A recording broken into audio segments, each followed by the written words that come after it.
Everyone, welcome. This is Japanese 101 lesson. I don't know. I think it's 36 or something. We're somewhere in the 30s, that's for sure. Somewhere in the mid to late 30s. Last week we talked about making like statements about how things are, how they seem to you, and about hearsay using yo and soda and stuff like that.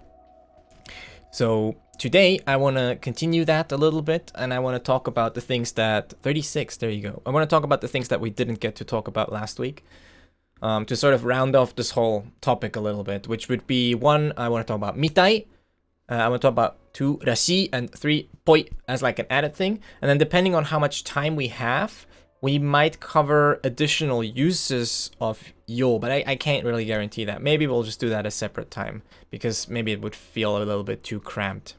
Forgotten everything, I think. That's okay. Usually you'll forget about anything between 50 to 80% the first time you hear it. You forget it, and then you build up on that. That's why we have spaced repetition, right? Like Anki. Alright, let me open this app that I need. Alright, there we go. And then we're gonna do bloop. And then we're gonna hop in. So, let's get going. Whoosh. There you go. Still don't really know what Anki is. It's just spaced repetition. I mean, you can just look up what Anki is, right? This is like, Google will have your answer there. It's just, it's flashcards. I don't know. Like, we've all used flashcards before, right?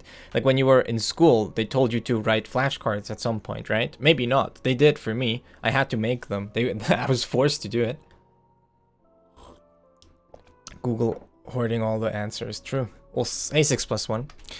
So, today we're going to talk about these 3. We're still sort of in the topic of, like, describing, like, seems like, or is like, okay, is like, or apparently. So basically we're in the area of talking about how you experience the world, making guesses, making assumptions about things, and making comparisons. So especially with is like here, this is basically making comparisons, right? Comparing. Let's do comparing this. For shorter word. 私は毎日日本語を that's the wrong を毎日日本語を勉強しました So you should use real quick, I don't know if that was a typo, but you should use this and not を But yeah, isn't there a conjunction meaning apparently? I don't know, maybe that would be a case for using a dictionary, I guess. Maybe could be. So that's what I want to continue with today. So first, let's start with Mitai, okay? So Mitai is an interesting word. So let me just put it here. Mitai is an interesting word because it looks like the conjugation for I want to see. I want to see, which I think we did talk about this. I did do a lesson on tai and tagaru, which is want to. But here, the tricky part is that there's 2 different mitais. So this mitai, which means I want to see, is a conjugation. It's a conjugation of miru. So miru being to see, so conjugated you get mitai. Now, originally, the mitai that we're going to talk about today also originates from the verb miru, but it is used differently. So our mitai is indeed a na adjective. It's a na adjective, which also means that you can add da at the end of it. Okay? So this mitai that we're going to talk about today acts like a na adjective. And it's not... It is considered different from the mitai that is used to say, I want to see something. Just keep that in mind. Those are treated pretty differently. Like, they're treated almost entirely differently. For example, generally the negative form of using mitai would be saying that something is not. You would use nai mitai. And not mitaku nai, okay? Nai mitai. So when something is not like, you would say nai mitai, okay? Instead of like mitakunai. Mitakunai, you might see that, but it's not really super correct. So like in a slang context, people might say that for that, but generally you should use like nai mitai. So what is mitai? Mitai is essentially the it's basically the spoken slash informal version of yo, okay? So last time we talked about yo, okay, yo, by the way, written with the sama kanji, which is this guy. There you go. Yo with this kanji, the sama kanji, okay? You rarely will see it in kanji, but sometimes. Yo, we used to say like making a comparison, saying that one thing is like another thing.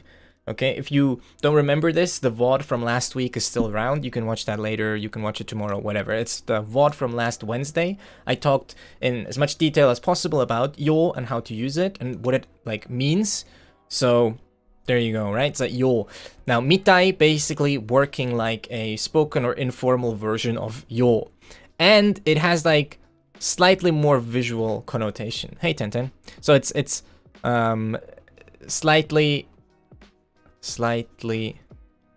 more visual because it does originate from miru to see. So yeah, visual, slightly more visual. So what that means is when you're using mitai to compare something, often you are tending more towards the way it appears to you, like visually, but not necessarily. Okay, like it's not necessarily the case that you're saying it's like that because it looks like that just because you use mitai, but it's more so than it would be if you said yo. Okay, so in terms of usage, right? So let's actually look at some examples and some usage. In terms of usage, it works very similarly to just using yo to compare things. So we can attach it to a few different things. We can attach it to a noun. So if we add it to a noun, we would end up with just, generally you would just have noun immediately followed by mitai. Okay, so you would have noun plus mitai. Okay, and you could theoretically, I should also add that, because this is like an adjective, you can have da at the end of it. Even though this may look weird to you because the I, this is correct, okay? This is grammatically correct because mitai acts as an adjective. So noun plus mitai. And that means that something is like that noun. So we can make an example for example, one thing we could say is inu mitai. Inu mitai. Inu mitai, like a dog, okay? Just saying like a dog. Theoretically, if we wanted to make sure that this is a completed sentence, we would have to add da. So now it's just a finished sentence. Inu mitai da. It is like a dog. Or he is like a dog, or whatever is like a dog. Like a dog. Full stop. Inu mitai da. Sorry, I forgot the little duck then. So there you go. Inu mitai. So that would be an example of using it with a using it with a noun. Duckten are important. They are very important, yeah. So further, you can also attach it to verbs. There you go. You can attach it to verbs as well. Hey Brandy. Verbs.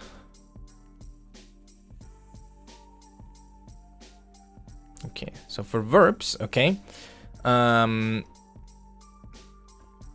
me see. Mita yo. Ah, okay. Also, that's a good note. I can talk about this later. I'm Japanese. Hello, Brandy, Mr. Japanese person. Yoroshiku onegai shimasu. I'm not. So you can attach it to verbs. Do I have any example here of this that I can use? Okay, no. So generally, it would just attach to the verb right away, basically. You would say something like... Yeah, generally you just say verb plus mitai, actually. So you have that, mitai, and then you can have da again. It's basically the same thing. Not much need for conjugation in that term. So no real conjugation here. You don't really choose any stem form. You just take like the sentence ending form. そうするみたい. Yeah. そうするみたい. Like it seems that he, she, I will do that. Yeah, the exact like translations always kind of vary because of I guess subject ambiguousness. But yeah. So みたい. Which generally would be used as like it seems to me, like it seems like. It seems like. Okay. So, you know. Or it appears like. Sometimes you will use mitai to say that one thing appears to you one way, but in truth it's actually something else. So you could say like 今宿題をしているみたいだけど、実は全然そうじゃない。I don't know, like, you know, like 今宿題をしているみたいだが、like, it looks like he's doing homework right now, but in truth actually it's not like that at all. So you could have something like that. Now it doesn't have to be followed by a contradictory statement, but it can be. You can also just use it to make any sort of sentence ending form dictionary form. Yes, additionally some others as well. So like the past tense could often be considered, the past tense is often considered a sentence ending form. So you can use it with past tense as well. ケーキを全部食べたみたいだ. It seems that he ate all the cake. It seems that he ate the whole cake. So you can use it with past tense as well. You can also use it with the teiru continuous tenses. So anything, generally sentence ending forms are is like a way of saying like a form of a verb that you would find at the end of a sentence. 日本語難しいですか? まあそうですね。その難しい部分も難しくない部分もあります。全体的にはね、その割と難しいね。So that's basically mitai with verbs. It's not that difficult. You just add it. Again, not much conjugation needed here. Further, you can add it to adjectives as well. Let me see. How would you? Okay. I think you can. I think you would add it just like, yeah. Exactly, right? You just, but the adjective is the same. Sorry, I just want to confirm. Sometimes when you have, so adjectives, generally you would have, let's do e-adjectives. Sometimes when you think about something, the more you think about it, the more you're like, is that really true? So I always want to like look for confirmation on the document, just so that my, so generally you just have the adjective with an e at the end and then just plus mitai. Yeah, just so that I don't end up saying anything wrong. But in this case, it's really just that. So, oops. B. There you go, mitai. So for example, フォローありがとうございます. You could say something like, 味が少し薄いみたいです. Right? 味が少し薄いみたいです. The taste seems slightly weak to me, right? So this would be this aji ga usui. Usui is generally something used for shallow or like thin taste, especially with flavors. So when you have a thin flavor, so aji ga usui mitai da, something like that, right? And like the taste seems thin to me. So these are generally using mitai is generally for making these sort of subjective statements just about how. We don't call flavors thin. Yeah, what's the opposite of a rich flavor in English? I don't know. Bad? I don't know. Like, what do you call that? Flavorless, I guess. But you know what I mean. Aji ga usui. So, mitai generally for making these subjective statements. Mild or weak? Weak. The flavor is weak. That sounds so judgmental. This flavor is weak. It needs to go to the gym, damn it. I told you, Claudia, it needs to go to the gym. Look at him now. All weak in the corner. That's what you get. Sorry. That's the mental image I get when sorry. I'm sorry. We'll move on. We call flavors thin. I read that as we call flowers thin for a second. So you can just add it to e-adjectives without the need for any conjugation there as well. I love your mental images. Yeah, I don't know. Sometimes certain phrases bring pretty vivid imagery to mind. Let me just move this up a little bit. Boop. Because I'm running out of space. The space race. Okay, are we good? Yes. And adjectives, who'd have thought? You also don't really need much there. Yeah. So for non-adjectives, the same is basically true. No conjugation needed, just added. So you can see mitai is really easy to use. It's just sort of a plug and play kind of thing. So you just have adjective plus mitai, okay? So like kantan mitai. Yeah. Actually, non-adjectives. Yeah, I don't know if you see that often, but yeah. Yume mitai no hanashi. So yeah.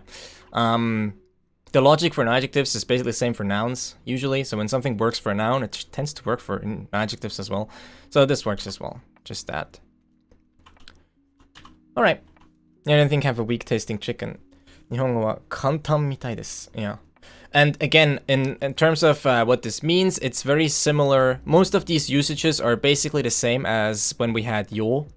So any of these things, you could also add yo with the appropriate conjugations there.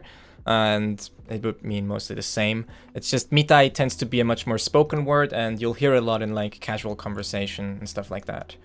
Adjectival nouns in some cases. Yeah, they are. Adjectives are weird because in English some people call them adjectival nouns, and then in Japanese they're actually called keiyo doshi, which means adjectival verbs. So it's very confusing. So that's mitai. Now, this is just like the formation. You can see mitai is mostly just something that you just smack at the end of a word, okay? You just put it there. And you don't really have to think too much about it if you want to make a statement like, oh, it seems to me that such and such, which is why you use it a lot. Because in the real world, we often talk about how things are to us rather than making statements with certainty. We much rather speak about how, like, I think that's how it is, or, oh, it seems to me that's how it is. I guess there's a very common thing to say. It's Japanese secretly made by yeah.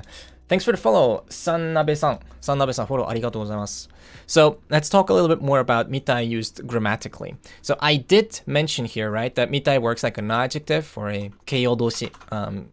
What that means is we can do all the same things that we can do with non-adjectives with mitai as well. So basically, we can use it as an adjective. So to make another example, if you remember inu mitai da, right, is like a dog. Well, we could, instead of finishing the sentence after the mitai, we could keep going with something. And we basically end up with inu mitai. So what is this, right? This now kind of turns into our like pseudo na-adjective. So basically, let me get rid of these ugly lines. This kind of turns into our like pseudo na-adjective now. So if this is an adjective and we want to describe a noun with it, what do we need? Well, if a na-adjective is in front of a noun, we obviously need na. Okay, so that's where we end up with inu mitai na something. So we could say something like neko, right? Inu mitai na neko, a cat which is like a dog. Inu mitai na neko. So a cat which is like a dog, right? So say you have a cat that behaves kind of like a dog. You can say inu mitai na neko da. It's a cat which is like a dog. So here we're just using it, if you remember last week, which again, you may not, feel free to watch the VOD, it's still there. If you remember last week, this is exactly how we used yo as well. So we could also say inu no yo na neko, and that would mean almost the same thing. Actually, it turns out that something that I also read, just to sort of confirm, it turns out mitai originally is just from mitayo. So like mitai is just something you got from having basically mita, which is like the here you would have like an attributive sort of past tense of miru, to see. So like indicating this sort of perceptive factor here, having to do with how you see it, and then yo as in just the yo that we talked about last week. There you go. So mita yo, right? So basically, you can see why they are so similar is because they have like this mitai has its roots in the original just saying yo, describing how something is. That's why they're so similar. They're really, you know, one is just a derivative of the other. So, inu mitai na neko. Okay, that's cool. So, but what about if we wanted to use it something else? The one other thing that we can do, masugu ni kakitai desu. Yeah, you just have to hold shift. Shift o oseba dekiru yo. There's one other thing we can do with adjectives. In general, we can use them adverbially. We can use them as adverbs. So we can, instead of describing things, we can describe actions. Okay? So basically, if we had a verb here, right? If we had some verb, what do we need? Well, now adjectives turn into adverbs by adding ni. So basically, ni. And voila, now it's an adverb. So we can have any inu mitai ni, I don't know, taberu, right? Really easy example. Taberu means to eat. So inu mitai ni taberu. Eat like a dog. Inu mitai ni taberu. Eat like a dog. So now we are describing the action rather than a thing. But it works in the same way. So those are like things how you can, yes, master, put on your collar. Those are ways you can use mitai. It's, again, I'm repeating myself. It's very similar to yo. It works in very similar ways. It's just a little bit less formal and it's used in spoken language primarily. So there you go. So you'll hear all kinds of statements with mitai. So people will say like, ah, so mitai desu ne. Which means like, instead of saying so desu ne, so mitai desu ne, it's like, oh yeah, it appears like that, doesn't it? Which that can, again, that can be interpreted, or not interpreted, but that can basically be used both ways. You can say, so mitai desu ga, and then say the opposite, where you're like, yes, that is what it appears like, but actually it's not true, right? If you wanted to say that, you know, it may give you the impression that it's one way, but actually it's the other way. So you can use it like that to sort of contradict what something appears like on first sight or upon first looking at it. Or you can just use it to say things with less certainty. So just saying like, oh yeah, that it seems like that. So you're just not very certain about it. You're less certain. It's not just a declarative statement. It's more just saying like, oh yeah, that is what it seems like, isn't it? I hate waiting, Pog. Waiting bad. So that's mitai, okay? Now, the next thing I want to talk about is Rashi, okay?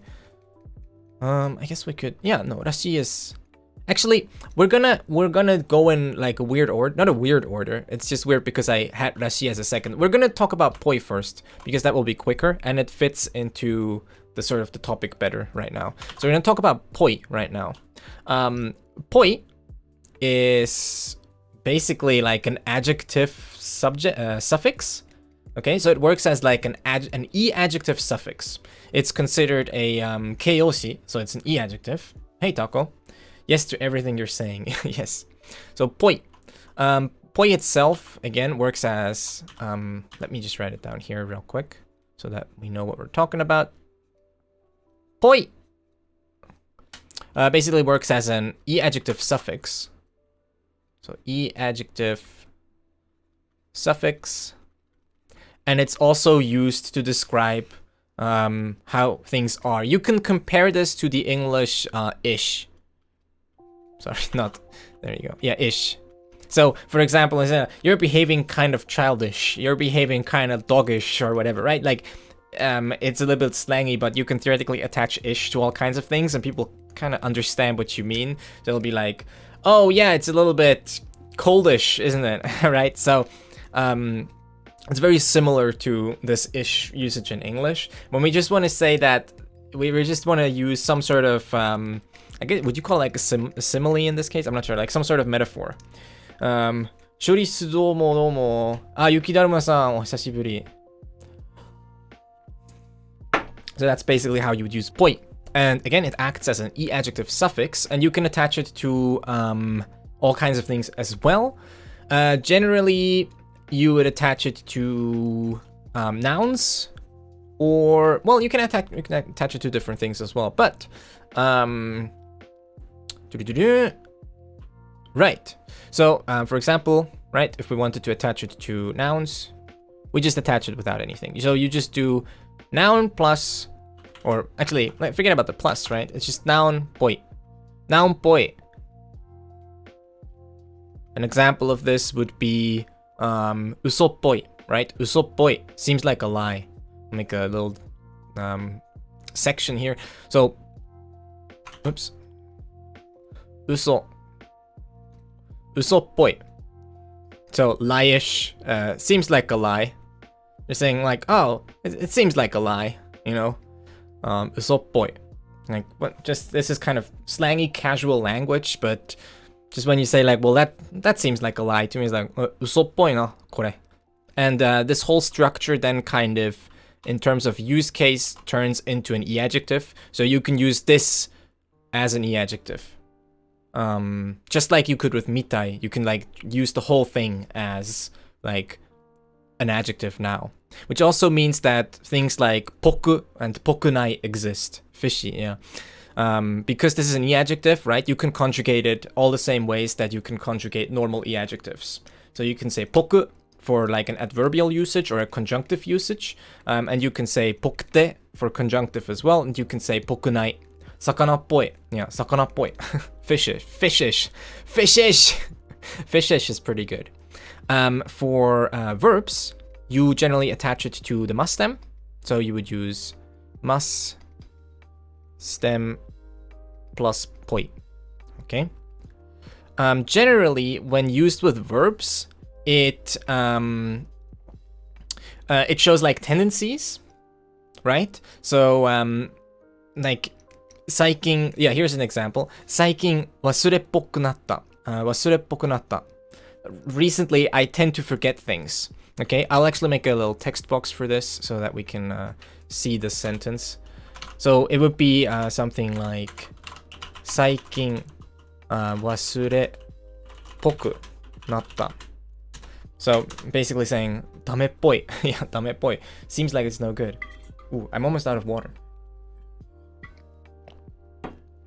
最近忘れっぽくなった. So note again must stem, which means basically you make the must form, but you take away the part that is must itself. And that would be this part here. That's the must stem. Wasure, wasure. From wasureru you get wasure. And then just add poku. And here poku we add poi, but have poku natta, kunatta for saying like it became that way. So 最近忘れっぽくなった. Recently I tend to forget things. Right? Like recently I've been forgetting a lot of things. So this sort of poi usage is for like when you want to express certain tendencies or habits or bad habits or, well, sometimes good habits, but yeah, often bad ones as well. So that's kind of with verbs. The next thing you can do is now can be seen as just means looks like. Right, okay. So the other thing that you can do is e-adjectives. For e-adjectives, you basically just take the stem form as well, so without the e.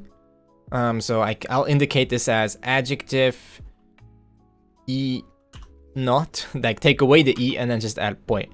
Okay. Poi. So yasuppoi, yasuppoi seems cheap. Right? Like yasui is cheap. So yasuppoi would be like, oh, it seems cheap. Yasuppoi. Yasuppoi. Seems cheap. Yasuppoi. Na adjectives, you just add it. Na adjectives, once again, follow the same rules as nouns. So for na, all you need is the adjective plus poi. Same rule as for nouns. Poi. So this is this sort of thing you'll hear mostly, again, rikutsupoi or whatever, ish, right? Yeah, these are all like these ish sort of expressions, ish. Again, used with verbs especially, it indicates tendencies rather than ish, but yeah, ish, Beth. Yeah, exactly. So this is another way of saying like, oh, when you want to like say what something appears like to you, you're making this sort of subjective statement. So, you know, some of the things that people posted in chat, like one thing that you will see is like dameppoi, which is like, looks like it's no good. Well, you're not saying it with a lot of certainty, but you're just saying like, Did we skip Rashi? We skipped it intentionally because poi falls more into a category with Mitai, so I wanted to do it now rather than doing it later, because once we move to Rashi, we're dipping back into the hearsay territory, which kind of doesn't fit into this category, so I skipped it and did poi first, because it fits better topically. So yeah, that's poi. Once again, you'll just basically have to do a lot of listening practice, or reading practice as well, and you'll see these things. Okay, so from now on, when you see like mitai or poi, just think about what it could be, right? Hanzai poi, like, yeah, seems like a crime. It's kind of crime-ish.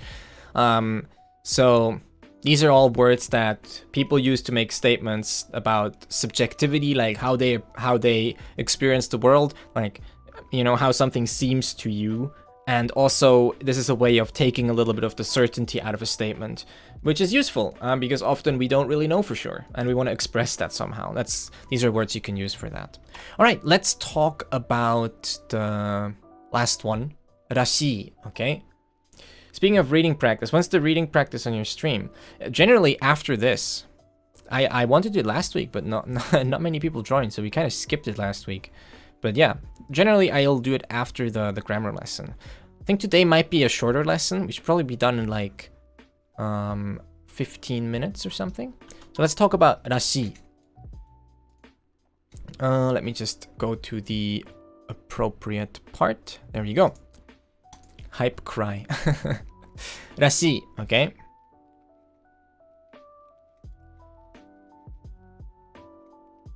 Rashi. There's actually some interesting pitch accent things about Rashi, but I don't know. I think I saw Dogen make a video about that at some point, but we're not going to talk about that today. It's pretty complex as far as I remember. Nope, talk pitch accent. Yes, kyonari. Rashi, okay? It makes me a sad boy. Isn't it an interesting topic though?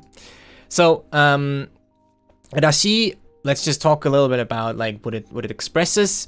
It generally is used for speculation.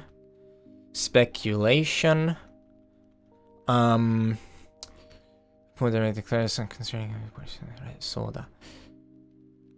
Okay. Speculation. So based on, it's a speculation based on something. That sounds vague, but hear me out. Usually hearsay. Okay. Speculation based on something. What that means is you do think you have good reasons to assume that. Like there is some reason for you to believe what you're saying, right? Like you're not just speculating without anything. It's more like it's speculation based on some information that was given to you, and usually this information is just hearsay. So that's the kind of connotation that Rashi has. When you say Rashi, it tends to have this a little bit like, oh, you know, this information was given to me. This sort of second-hand nuance to it. It's not something that you necessarily experience or tested yourself. It's more that this information reached you somehow and you're like, so rashi, which makes it sound like, well, it's not necessarily me who can say for sure, but I have heard about that, like this is what it seems to be. Peishimaro, thanks for the follow. フォローありがとうございます。本意、ハンマーが、hang, all different ns. 本意、I don't know, like 本意。I guess this second one there is barely an N at all, and then Hamburg, that's an M, and then hang, yeah, these are all different N's, aren't they? Yeah. The first is front of the mouth, hon. The second one is basically a non-N, hoi. I think you would say hoi. No thank you, why? Why thank you? No thank you! So, hon isn't that. I think the first time I said it wrong, right? But hon you would usually do hon. Hon? Wait, which? Nihongo. Well, after, in front of a G, anyways. The Wikipedia says. And the rest. Well, there's a Wasabi article about it. And generally when it's at the end of a word, you would do a normal N, but yeah. If it's at the end of an utterance, it becomes something else. Yeah. it's generally that... Wait. Kiken. I think at the end of a word you do it... No, that's not true. Wait, are you contradicting me or yourself? Anyways, we'll talk about this later. This is getting too much off topic. Sorry. Rashi. So, again, Rashi has to do with hearsay or second-hand information. Okay? Now, not a front of the mouth and at the end of a word. Yeah, I'm pretty sure that it should be the back. It should be the back of the mouth when it's at the end of a word. I think I kind of tricked myself into thinking that it would be that because it was like 4 different ones. But then, I don't know, whatever. Doesn't matter. We'll look at that later. It's way, way, way off topic. Let's get back to Rashi. So that's basically that. Rashi is used for speculation. So quickly, let's compare this to so. Okay, what we talked about last week was so. So generally, generally, so is used more also for like saying like what it seems like to you. So we looked at like, you know, seems, right? Seems. But the difference is that so is usually like subjective experience. Subjective experience. Which means that you use so or soda when you have made some sort of subjective or personal experience with the thing yourself. It's not some information that came from the outside or something that was told to you, but rather this is something that you've experienced or that you are experiencing and you're making a deduction based on like your own like experience, right? It seems a little bit more subjective, a little bit more like concerning here, so which would be expressed. Yeah. However, it is somewhat of a... Yeah, so when you use so, it's basically that. Hey, Bowen, thank you for the resub. So so is more for subjective, like, experience-based things. And, Shake it, otsukaresama. And then let's also compare it to the so used for hearsay. So this is specifically the so that is not used for hearsay. And now we have the other so, so like not hearsay. Because remember, there's 2 versions of so. The other so that is for hearsay, which would be like oishii soda, right? Without the conjugation generally, without the stem form. So this would be the hearsay. Compared to this, rashi is generally a little bit more like euphemistic. So it's less certain.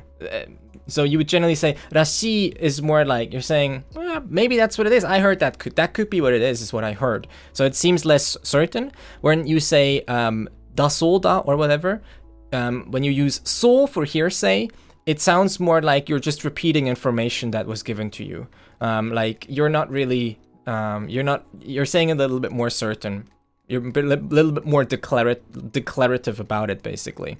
So then you would use like soda, da soda. So that's the hearsay so. This is kind of the difference. Again, especially rashi is pretty close to the hearsay version of so. It's just a little bit like less certain in a way. As far as what you can attach rashi is concerned, well, you can attach it to a whole bunch of things. You generally, let me see, generally you just attach it without much conjugation at all. For nouns,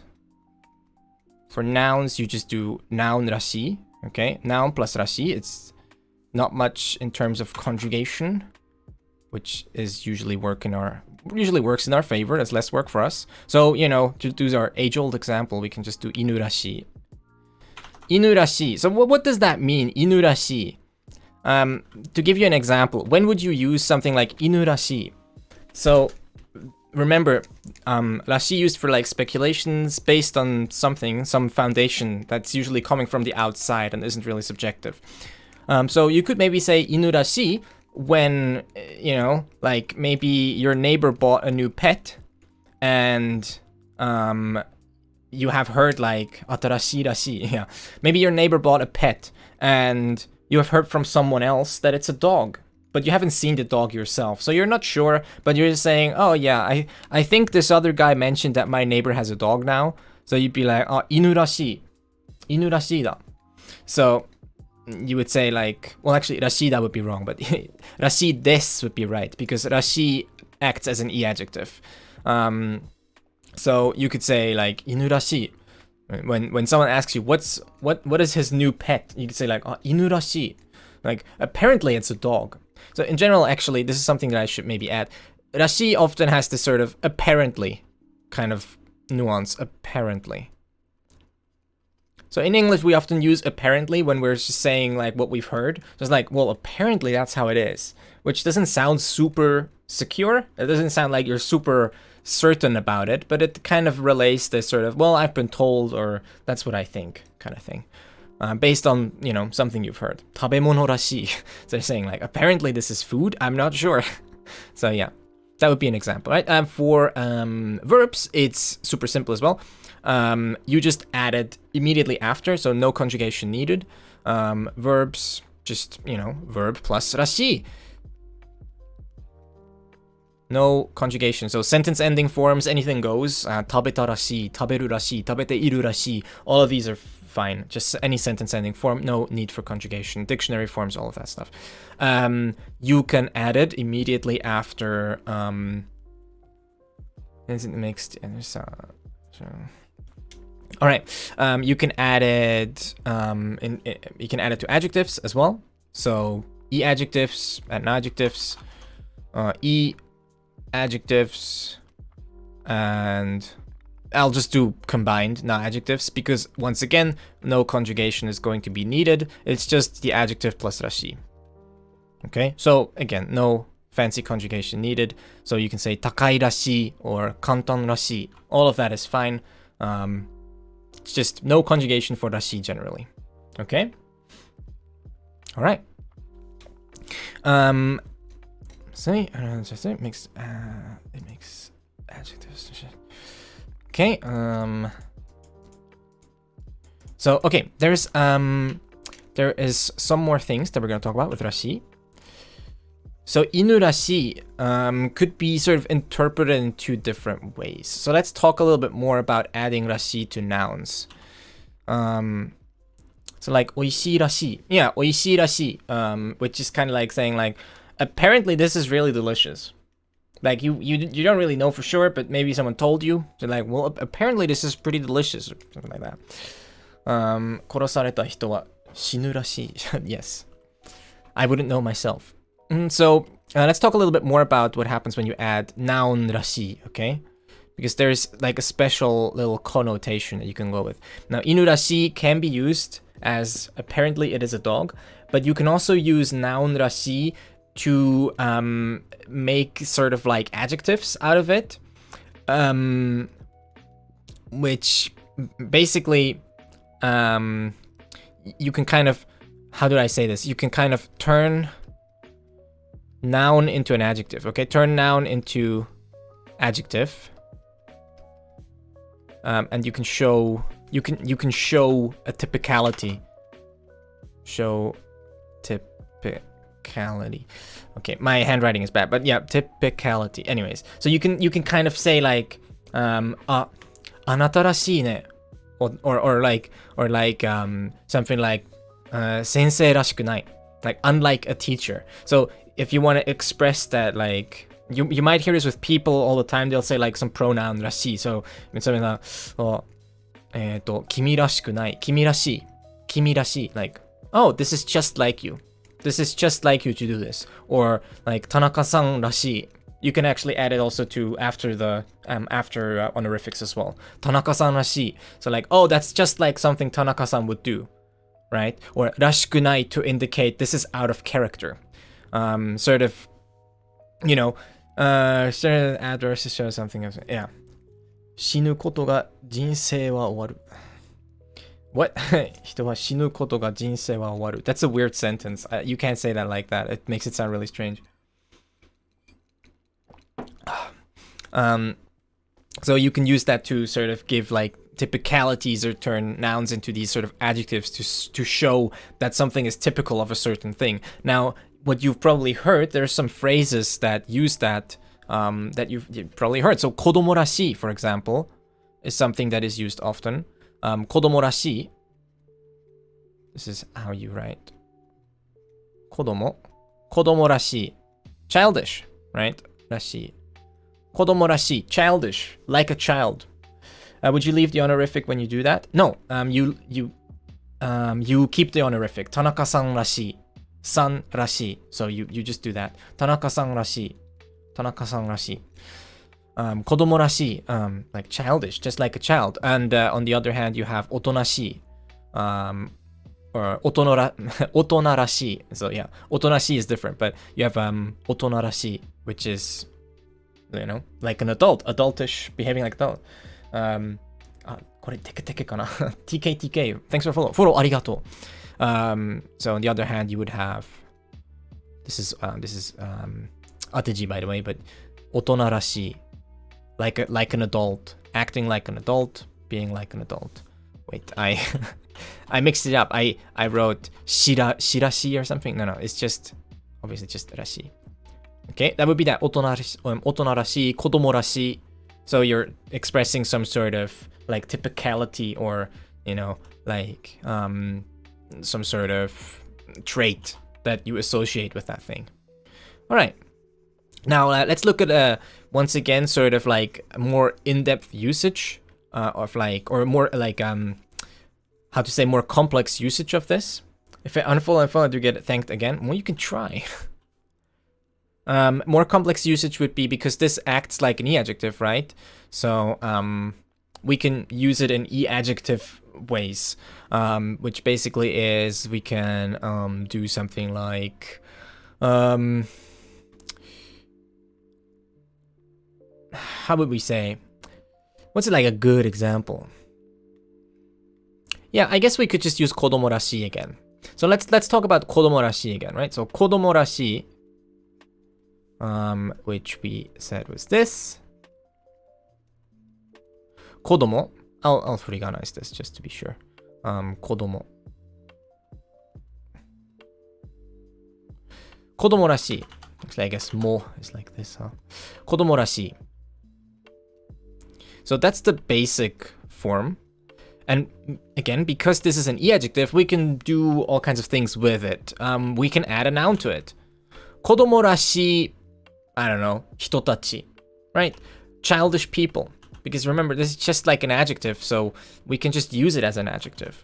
So we can just add like any noun. So we can say like, kodomo-rashi hitotachi. Hito, I'll write tachi in kana because it's easier.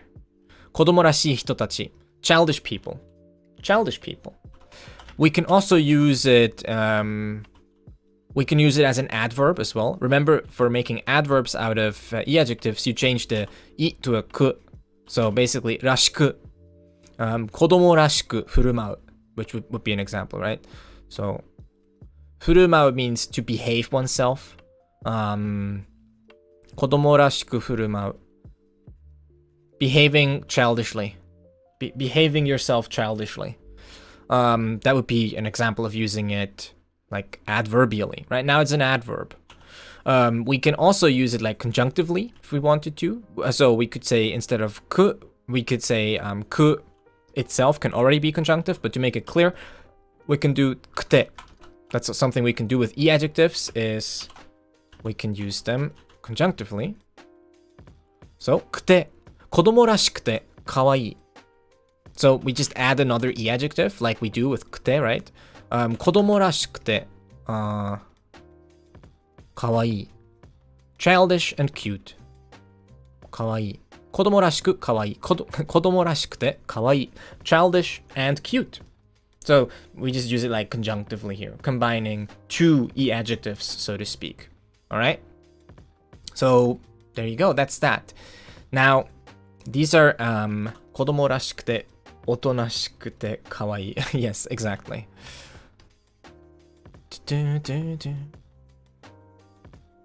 Just keep going forever. So these are basically these three. So let's do an overview like we did last time, and then we're basically done for this lesson. So let me see. I will do a little overview. Maybe we'll do it in this kind of style. Mitai.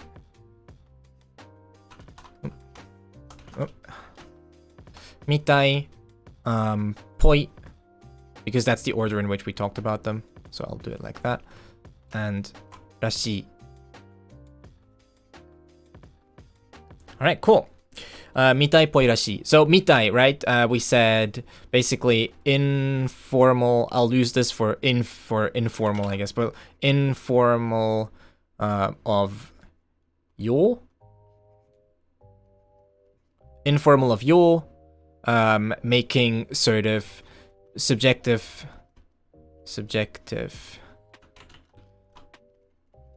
observations, saying like, well, that's what it seems like to me. So mitai desu ne. Like, oh, it seems like that's the case. Or, この人本当バカみたいだね. Also, yeah, baka mitai, I guess. We all know that one, huh? Baka mitai. Baka mitai. Like an idiot, right? So you're saying like, this is like an idiot. Carries a slight visual connotation, so often used to describe how things look. Not necessarily though. You can use it for things that don't have to do with looking. So that would be that. You just attach it to all kinds of words. You can attach it to nouns, verbs, adjectives, just like the others as well. Usually, you basically never have to conjugate at all. You can just add it. Poi. Poi is also said is kind of like an ish in English. It is used to talk about so with verbs. With verbs, it talks about tendencies. Wasureppoi. So, tend to forget something. Tendency, I don't know. I want to go with the plural, that's why. You can use it with verbs, you can use it for tendencies. It just attaches to a bunch of things. E-adjectives, be sure to use the stem form, and with verbs also use the stem form. So construction is a little bit different, but also just used to say like, like, is like. Poi. Okay? So there you go. And then rashi, often used for hearsay, sort of assumptions. I will use the keyword apparently here. Apparently. And talking about like with nouns, when you use it with nouns, it's like typical. Typical. Right? Typical is sort of like, so like, antarashi, that's just like you. Right, that's what we talked about. That's rashi. So those are the three. Mitai, poi, and rashi.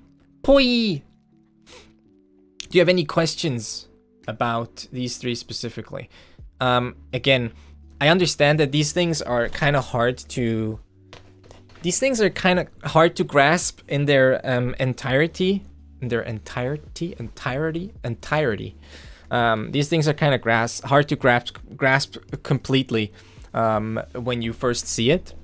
But at the very least, you should have a better idea of, well, hopefully, if you didn't before already, you should have maybe a better idea of at least sort of the implication that these words have, the use that these words have. Tendencies are just bad habits. It can be overall tendencies. It doesn't have to be bad things. Often it is used for like bad things, but it can be used for good things as well. It's not necessarily negative. I'm back from hell. Back from hell? Damn. You've returned. Ikikaeta. So there you go. What you really need to do to get a better grasp of these is get a lot of immersion practice, do a lot of reading and a lot of listening, and like activate your brain. I've been listening to podcasts and Spotify and to use these words all the time. Yes, there you go. So that's exactly what I want to go for. Is I want to like prime your brain for next time when you read or listen something and you'll hear like Mitai, and you'll be like, Mitai, what did he, I think I understood what he just said. I think that's like, he said like, it seems like, didn't he? And that's the kind of thing that you should be going for. You don't have to understand everything, but you have to prepare your brain to be ready to at least absorb it when it shows up. And that's kind of what I want to do, because I can't teach you Japanese by doing like an hour a week, but I can hopefully sort of get you ready to learn Japanese when I'm not streaming. You wouldn't describe a woman as onna-poi, but you could say onarashi. I get like onna-poi. I don't know, like you could probably say it, but it would sound. I think it sounds a little bit like you're calling something womanly, like in a bad way, maybe. But yeah, onarashi. That seems rude in either case. She's a bitch, is she? Onarashi. She's bitchy. No, I don't see it that way. It depends on like the kind of context you would use it for. I think onna-poi. You might say that when you mean it in a negative way more so than a positive. So it depends. I don't think onarashi. I think onarashi could be used in a positive way as well. I'm pretty sure. Like if you wanted to say that like someone is like how to say, like they are like a good example of something, but that's, I mean, that's kind of a difficult topic to tread on, I guess.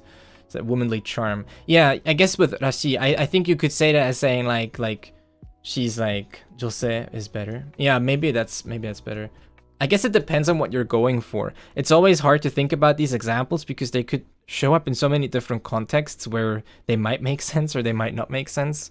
I really do think it depends on how you're saying it, who you're saying it about, and why. And like you could go for all kinds of things there. Like, are you saying it to a person that's like a man? Are you saying it to a man to sort of like be insulting, or what are you going for? Are you saying it to a woman to say like, oh, like this woman is like,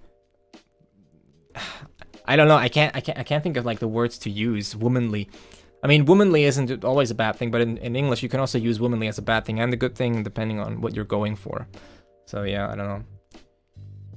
Kirishima in Boku no Hero says, otokorashi na a lot. Yeah, so otokorashi is used all the time, right? Ladylike.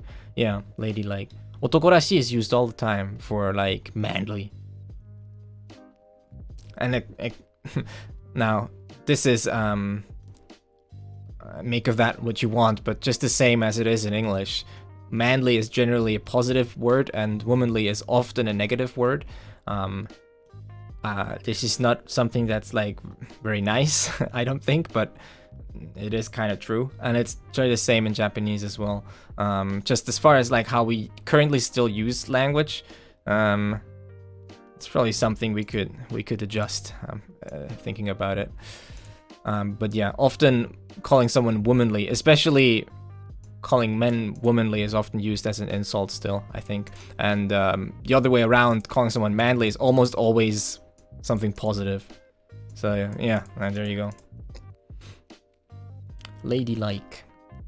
All right, I think we're good. If you have anything else, just feel free to if you have anything else that you want to ask about, feel free. I'm gonna end the recording now and upload that part to YouTube as it is. And yeah, we can keep talking once I finish that. Thank you for watching this lesson of Japanese 101. And I'll see you next week in the next lesson. Of course, I'll keep streaming. But yeah. And also we'll do the reading. We'll do reading in a bit. So yeah, stay tuned.